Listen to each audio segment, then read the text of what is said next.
Check, check, mic check, 1 2 1 2 3.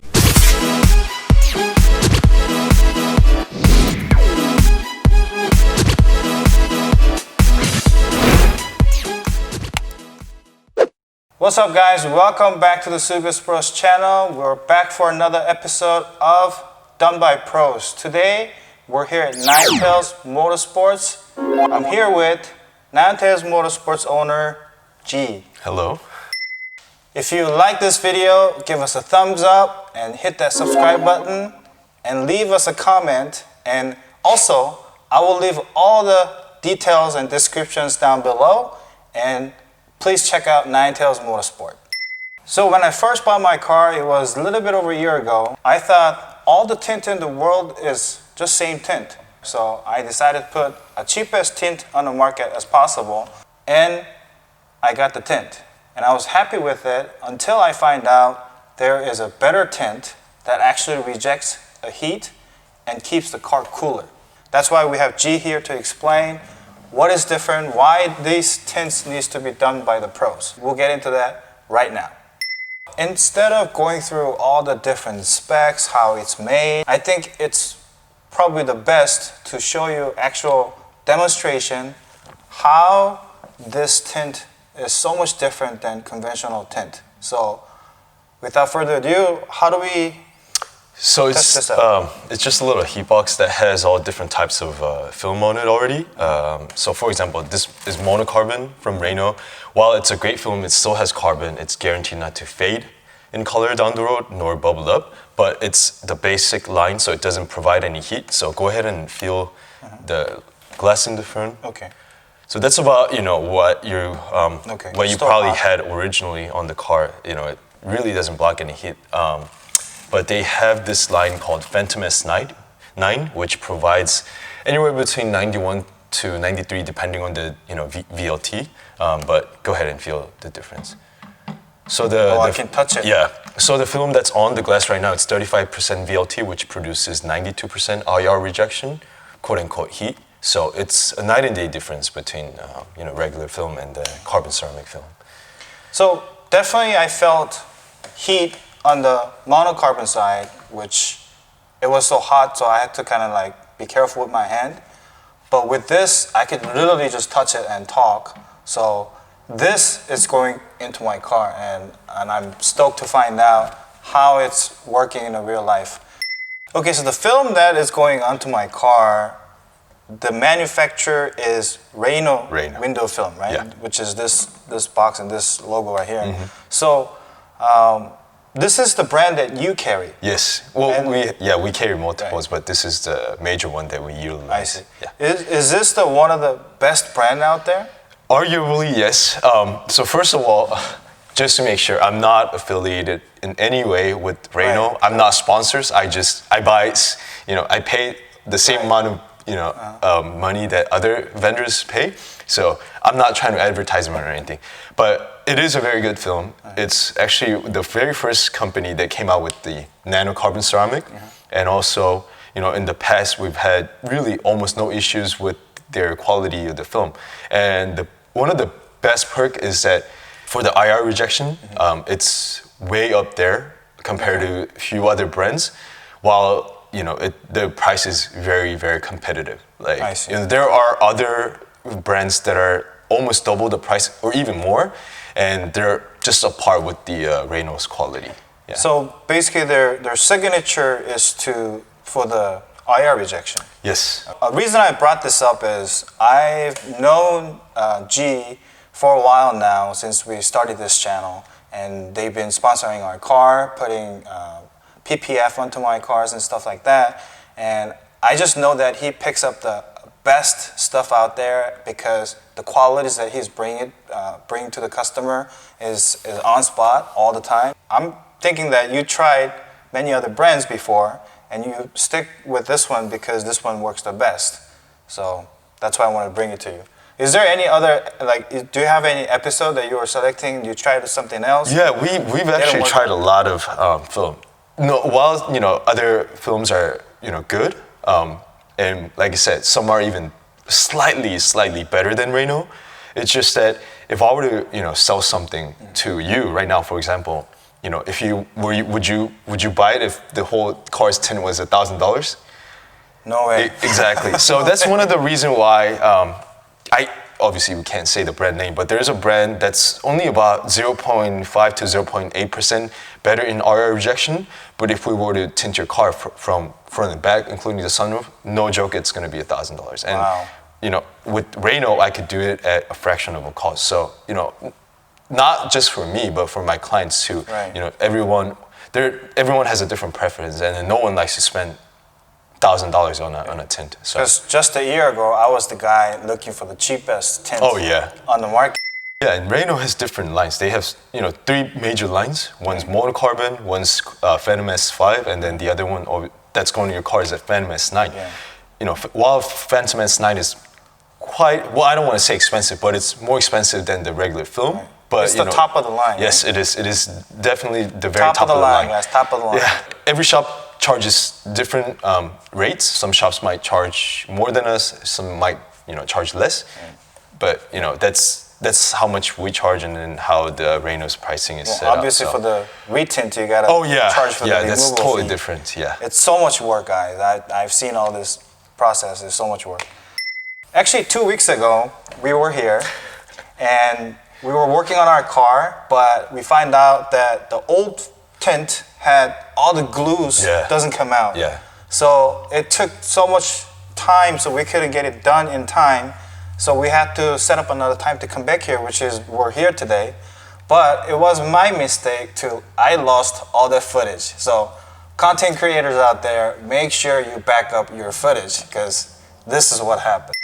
But anyways, what I wanted to explain was at that time we actually had 2 of my passenger side window was done. So I'm going to show you how it was different because this morning I tested out with the thermal meter and checked out the both sides on the same setup.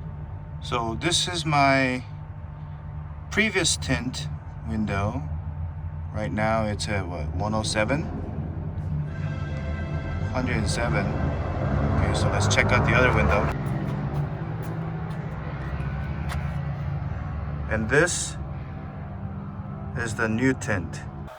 And the temperature between the S9 and then my old conventional tint was over like 10 degrees. It was about like 16, 17 degrees, given the fact that it was sitting outside, no AC on. Yes. So the glass itself was already hot. So, you know, the numbers were pretty high, but even then it showed all the difference. Right. Yeah. So he was telling me if you put the AC on and then leave the car a little bit cooler for a while, then there's a bigger difference even, right? Yeah. So I am so stoked to find that out once everything is done. So that's what this nano carbon ceramic tint is. So let's get into it.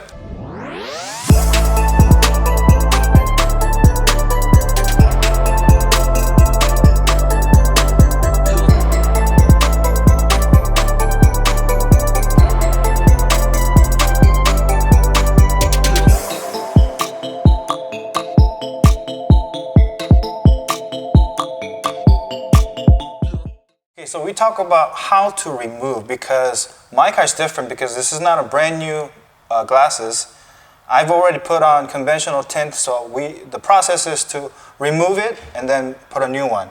So can you explain on people who already have a tint and what kind of process does it take? Yeah, so it's a very good question because it's one of the one of the questions that I get during business hours about retinting. People ask me like, how much does it cost to remove and retint? And some people, when they hear about the removing cost, they ask me, why is it so expensive? So with the tint, you can't just grab the film and then take it off of the window. That's just not how it works. Oh, that's not how it works. When you do that, I mean, first you can't. And when you do that, you'll have all these separate layers of tint film just falling apart. And it'll be even, more trouble down the road to clean, for a reinstall and then to clean out the window. So the very first step is to heat the window, but you can't just blatantly shoot a heat gun because when it gets too hot, it's dangerous for you and also not good for the glass because it might shatter. Most of the glasses are going to be okay, but it might not. So you have to use A little bit of heat gun is fine, but most of the times we use a steamer and just steam the window and then heat it up a little bit, and then we can peel it out from there. And depending on what kind of film's on the car, it could be just easy versus a nightmare. And whereas like film might just come off easily with the just a little bit of glue left over, versus it could be just it could just peel out like string cheese. It'll just separate to multiples of pieces, and then at that point, yeah, that's a big nightmare. Also, how long it was on there, right? Yes, so even with the same conventional, like even Rayno motor car, it all depends on how long it's been on the car, and then how long it has seen the sun, and all of those factors into the process. So it's 1-year-old tint versus 5-year-old tint. Obviously, there's a big difference in the removing process because the glue has already settled in a lot more. Well, mine was maybe a little bit over a year, and still there's a lot of glue that's why we had to come back here. We had those a little bit on the footage, but since we lost it. Okay, so we talked about that you guys actually pre-cut the films before you guys put it on, because the shop that I've been to was they just cut a big piece of a tint film and just put it on the window, and then they just hand cut everything. Can you explain what's the difference and what's better? You can't judge one's better than the other. There's pros and cons for each method. There's nothing wrong with the hand cut. If you're very good at it, you could be very quick, and you could cut it fairly straight on the edges, on the sides. So there's no problem. But no matter how good you are, you can't cut the perfect round corner. And some people human error. Yeah, some people prefer a perfect round corner. And with using the pattern and a plotter to cut it, I don't have to, worry about the perfect round corners nor the size of the, film. And also, one big thing is that, like you say, human error. We're all humans. No matter, how long you've been doing this, have been tinting for past 10, 15 years, one day he's just not in a good condition. He might make a slight mistake, then he has to cut a new film. But with that, plotter and computer, we almost never, 99% guaranteed that it won't cut, so with the mistakes on. Yeah. There's a much less chance to make a mistake. Definitely, that's definitely Which means true. Yeah. you can get your car done in time. So for example, you have like 4 passenger windows that rolls up and down. If you look at the corners, you will have, if you go through a shop that does a hand cut, you will have all 4 corners looking a little bit different because it's all a hand cut. It cannot be same. But with that, it'll be all same angle, same round edges. I'm not that picky, or I'm not that sensitive about it, but when he showed me for you to deliver the best quality, I guess it was important. So I thought it's important to put it out there, and just letting you know that it's pre-cutted, so it's in a perfect fit for your car, and then you could print out for like any different brands. Yeah, the software we use, they update every single car periodically. So even like 2021, I don't know, there's only a handful of companies that came out with the 2021, but even those cars, they're in the system, so we can cut it. That's great. That's good to know. We're gonna talk about heat shrink. So you told me about there's gonna be, it requires to do a heat shrink. I'm gonna use baby powder for this glass because it barely has any fingers, and it's quicker than using dryer sheet or the soap method. I like baby powder when it comes down to easier glasses. It's a quick shrink in it. So yeah, that's what I'm gonna do. I'm just gonna evenly coat baby powder on the top of the glass. Alright, that should be. Okay, we're gonna lay down the film as flat as possible. Lock this center line here first,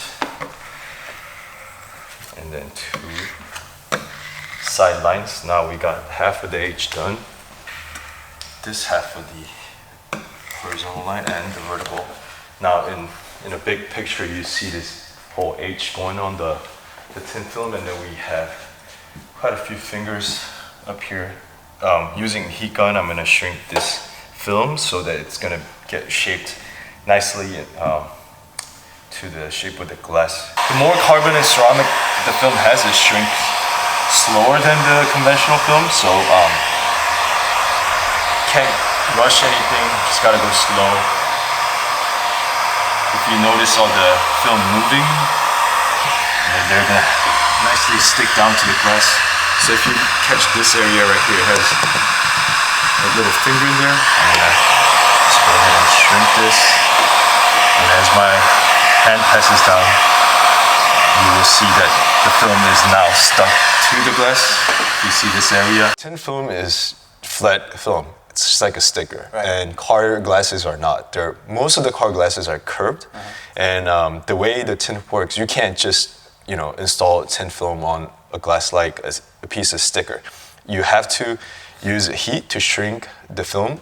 It's kind of like tailoring the tin film to the shape of your glass. So if you just install tin film on the curved glass without heat shrinking it, you'll have a lot of gaps, and we call this fingers. By the way, you'll have a lot of gaps, and it won't lay flat on the surface. Right. And if we just squeeze that gap straight, then you'll have a nice fold, and then you'll see those all those damages and lines. So we have to shape the film into the shape of the glass so it lays out nice and even. So that's it, guys. Now the car's done. Everything's done perfectly. Even he said it came out good. So I am very happy for that. I thank you for that. Now I get to find out how much better it is from my old tint, and I'm going to share that with you in just a little bit. Thank you for watching this video, and we're gonna be back for another episode next time. Until then, we will catch you next time, and we'll see you later. Bye-bye.